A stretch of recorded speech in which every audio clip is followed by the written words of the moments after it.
We can't get the superstars into camp because the superstars, we tell them we're going to have a camp, they don't come. Well, some do, but most of them don't, because they might feel that they're only going to come if they're going to be an instructor. Well, their abilities might not be at that level, but yet they're fooling themselves into thinking, oh, I've done this, I could be an instructor. Well, that's not the point. The point is what I loved about the four-man camp that we did was that the only people that were allowed to attend were the people that were the least likely candidates to go to a four-man camp if you made it optional, because they think they've got it.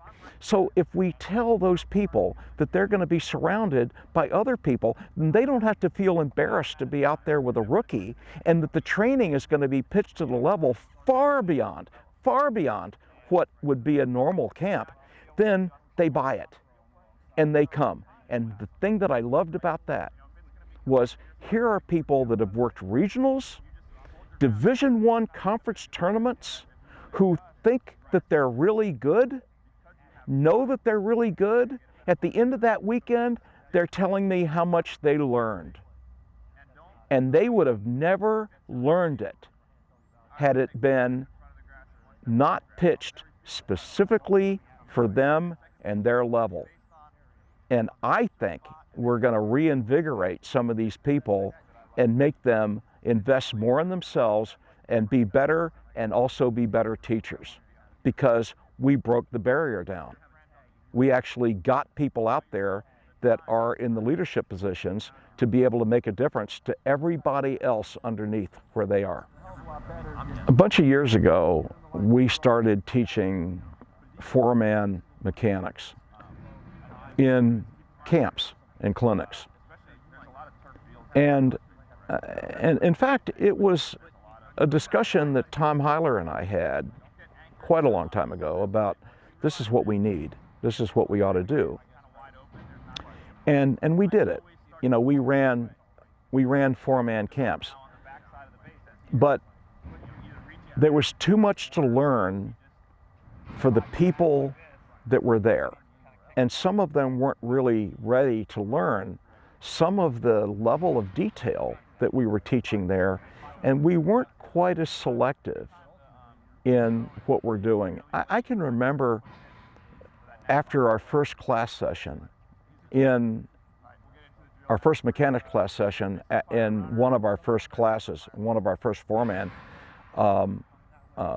training sessions, where 2 or 3 of the people in day 2 told me that the stuff that we taught was so bizarre and so weird and so different that they thought we made it up. They thought that we actually got in the cars, drove to the class site, thinking about crazy stuff to throw out there in four-man. But guess what? It wasn't crazy.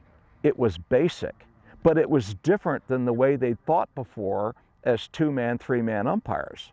And so it was so new to them that they thought it was bizarre and crazy.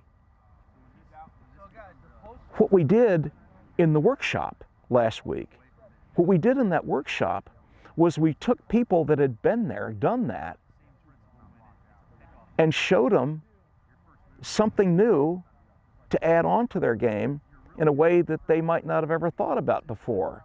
So the workshop concept really was good. I don't know how unique it was, because I know other people out there that teach well and teach four-man well, but I think in our world, especially in the Mid-Atlantic and the Northeast, what we did is we broke a new thing. We started something so cool and so great that it was different, because it was different for them. And I think George is right. I think that we opened the eyes of people that were kind of babies before. I mean, they didn't see the big picture and they didn't see the detail.